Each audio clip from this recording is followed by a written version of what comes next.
Hey, what's up guys? Welcome back to Tej Reviews. I'm your boy Tej, and today we're talking iPhone 12 and 12 Pro. So last week we did the unboxing where we got to just see our initial impressions of them, see what they're like, hold them, look at the materials, look at the cameras and all of that. But I've been using it for about a week now, so I've been using the 12 for a couple of days and then the 12 Pro, and just switching around between them and just see what they like to use really. So what's new with the iPhone 12 lineup? From the 12 mini all the way up to the 12 Pro Max, they all have 5G. So they're all 5G enabled. 5G isn't anything new, but you know, it's starting to roll out on pretty much all phones now. And what 5G is going to give you, just in a nutshell, is super high-speed internet, super high-speed downloads. So if you're using Netflix, you're going to download the whole series in a flash. There are other benefits to 5G as well, which I'm not going to get into because you can make literally a whole video on 5G. I'm sure you can do your own research. But yeah, main benefits for the phone is the super high download speeds. You can download 4K video, HD video in a flash. So yeah, that's the main thing about 5G, and that's available from the 12 mini all the way up to the 12 Pro Max. In terms of power, both iPhones pack the A14 Bionic chip, which Apple claims to be the fastest chip in any smartphone. So yeah, I've not done any benchmark tests on that, but you know, the phones are pretty rapid. Gaming's going to be a big benefit from this A14 chip, so games just going to run a lot smoother on there. That's when you're really going to notice it. But yeah, get that on the 12 and the 12 Pro. So design is pretty much the same. You get the 6.1-inch Super Retina XDR display. The difference is the materials. So the 12 Pro has got the stainless steel finish, which feels more premium. So that is one of the reasons you would go for the 12 Pro, is if you want that slightly more premium look. The materials just feel a bit nicer. The back, you have this sort of like matte finish with the glass. I think it's a glass back, but with the 12 you just have just a regular sort of glass back. Yeah, this is quite kind of like a frosted finish. So yeah, it just feels a bit more premium, and I like the 12 Pro more because of that. The 12 does feel good though. It's got the aluminium finish. You wouldn't say this feels like a cheap phone. It definitely does feel good, but the 12 Pro just has the edge over that.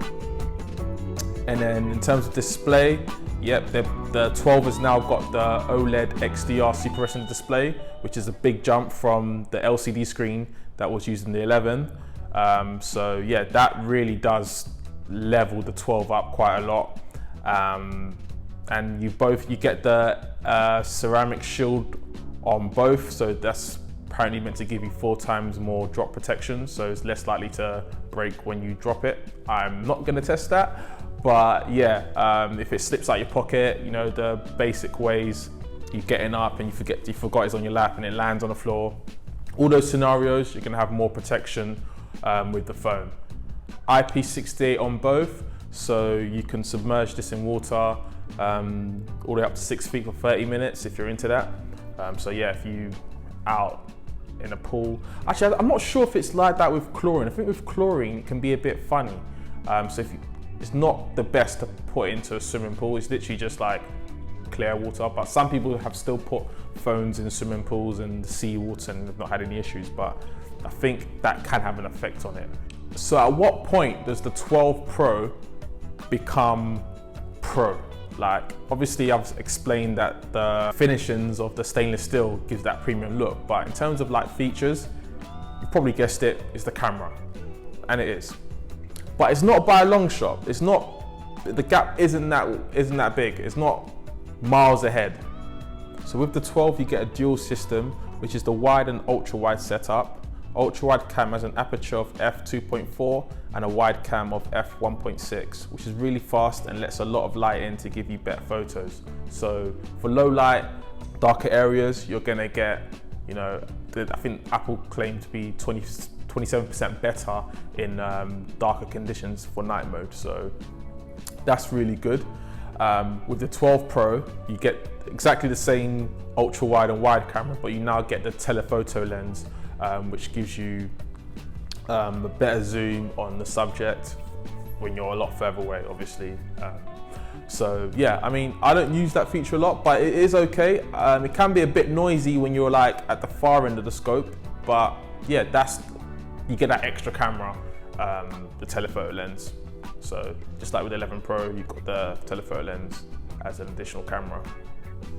But in terms of what you're going to be taking the majority of your photos with, which is the ultra wide and the wide, they're the same. So like I said, only when you want to start zooming in like past the 5 times zoom is when you're going to benefit from the telephoto lens from the 12 Pro. So here are some photos I took with the 12 Pro. I'm at St Pancras here and I zoom in on the clock tower. So yeah, these are the kind of things you can do with that.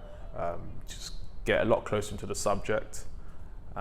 Yeah, and just, snap away really. So the other difference with the 12 Pro is that you get the LiDAR scanner, which is used in conjunction with the camera to give you better depth control. Also helps with the light at night photography as well. So if you're in a darker environment or you're shooting at night, you can take a lot better photos with the LiDAR scanner. So yeah, with the 12 Pro, you can also do portraits at night, which you can't do with the 12. So yeah, if you're late night, which is, the time when people like to take a lot of photos if they're out with their friends or whatever, the 12 Pro will come in more handy in those situations. But like I said before, the 12 does still have the wide opening with the lens, so you can still get a lot of good night photography, but 12 Pro just takes it a bit further with the portraits.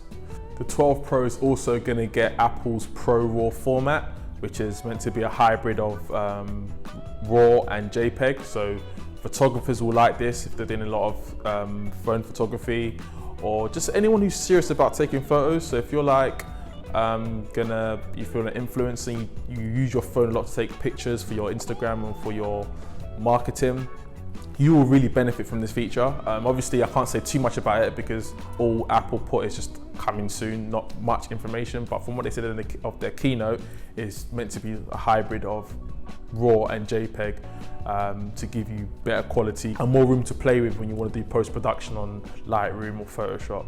So yeah, that is pretty cool. Obviously it's not here yet, so I can't really comment on it, but the idea of it sounds pretty good.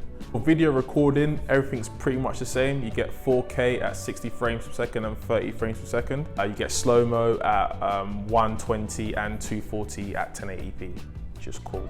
I was just testing out the slow-mo camera, so here's a little footage of that. Just some cars going by on some rain.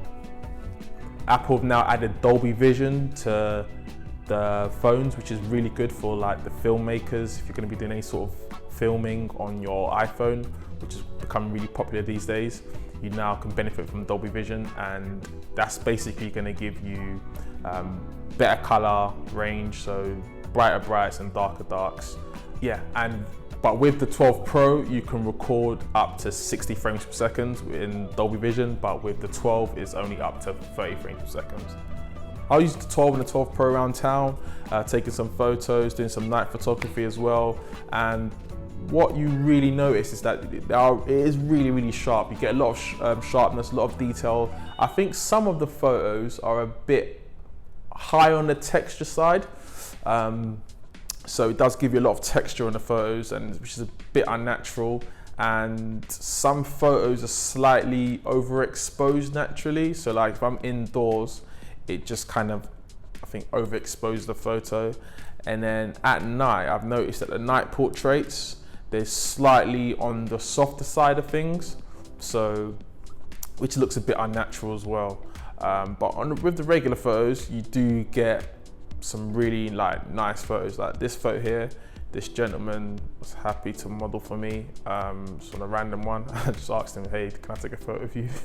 He was like, "Yeah," he was pretty cool with it. And yeah, told him he was going to be on the YouTube channel. He was okay with that as well. And yeah, like this photo here, there is no flash. It's just literally just the street lamps, and this is a pretty decent shot. So yeah, this is a photo taken at a rooftop in St Pancras, and yeah, it picks up so much detail. You leave a comment, tell me what you think about the cameras. I think the cameras are pretty sick. The whole depth of field and the bokeh obviously is created by software, so that's still a bit unnatural. But what you do get as well is just a dynamic range on the cameras is just unreal. Like, you can get some really nice photos. To conclude, it's pretty tight. Like I said, it's not much difference. If you take them like for like, iPhone 12 at 128 gig and iPhone 12 Pro at 128 gig, difference is £150 in price. 12 Pro 999, 12 at 849 at 128 gig. The main difference is you're paying for the premium fill with the stainless steel. Does feel more premium, more weight to it and all of that.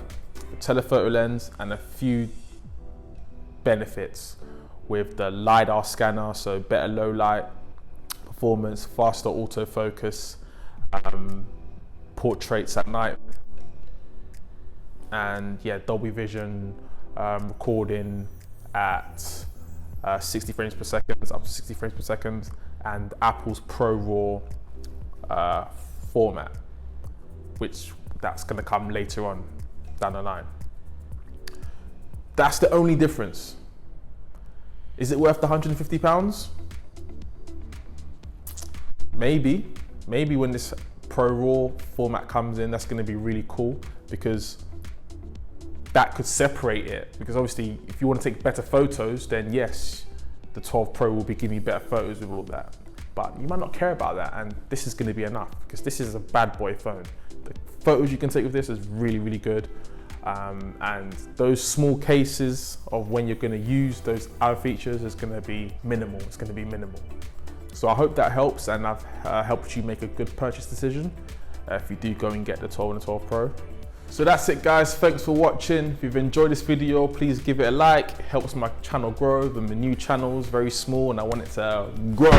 So yeah, give my video a like. If you want to see more of my reviews, consider subscribing to the channel. That's pretty much it. Peace and love, and I'll see you guys in the next one.